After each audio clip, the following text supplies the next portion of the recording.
नमस्कार दोस्तों, मैं किशोर झा एग्ज़ाम वर्ल्ड किशोर में आपका स्वागत करता हूँ।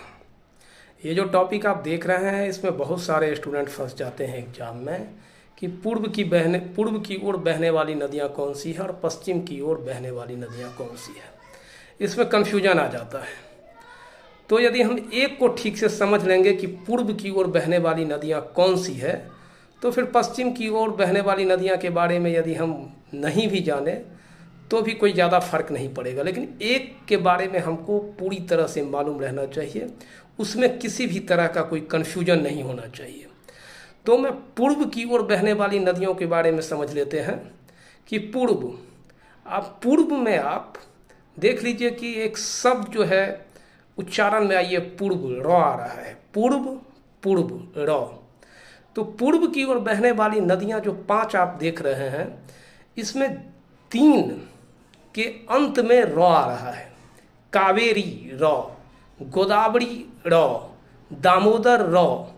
यानी कि 3 नदियां तो ऐसी होती है जिनके 3 नदियां ऐसी आप देख रहे हैं जिसके अंत में रॉ लगा हुआ है। ऐसा रॉ पश्चिम की ओर बहने वाली किसी भी नदी में आपको नहीं मिलेगा। तो आप अपने दिमाग में ये रख लीजिए कि पूर्व की ओर बहने वाली नदियां में यदि कोई भी नदी ऑप्शन में दिखे कि उसके अंत में रॉ लगा हुआ है तो उसे आप टिक आउट कर दीजिए। इसके अलावा 2 नदी जो पूर्व की ओर बहने वाली बच रही हैं वो कृष्णा और महानदी। एक भगवान ही हो गए कृष्ण और एक महानदी। तो 3 तो आपको ऐसे ही पता चल गया कि पूर्व की ओर बहने वाली नदियां के अंत में रॉ लगा रहता है।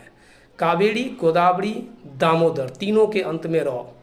और पूर्व में भी रॉ का एक उच्चारण आ जाता है। और बाद माँ की जो 2 नदियाँ आपको बच रही हैं वो एक भगवान के नाम पर ही हैं पूर्व की ओर में, कृष्णा, और एक महानदी। पश्चिम की ओर बहने वाली नदियाँ आप एक बार देख लीजिए, नर्मदा, माही, ताप्ती, लूनी और साबरमती। लेकिन पूर्व की ओर बहने वाली नदियाँ आप समझ गए हैं तो आपको कन्फ्यूजन नहीं पैदा होगा।